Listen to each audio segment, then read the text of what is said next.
And I can remember when people in my neighborhood started getting really involved with, drugs, getting involved with the criminal element, getting involved with the shadow economy, as it were. And, I can remember that being all around me. And those were my boys, and those are the people that we rolled with and hung with.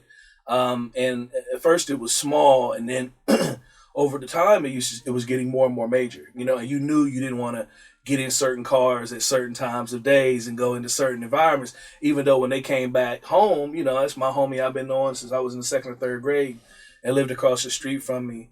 And for me, life changed dramatically when I was 15 years old, and had a chance to go off to boarding school, and still was in Ohio, but moved from Southern Ohio in Dayton to Northeast Ohio in Hudson, Ohio, at West Reserve Academy, where I went to boarding school. And that was a defining moment in my life, truly, because I went from the inner city, went from the hood, went from the community, all nearly 100% black neighborhood. And, one of the things that people don't talk about enough in terms of, even race relations and what's going on in our country right now with the urban unrest across the country is, we live in hyper segregated communities, right?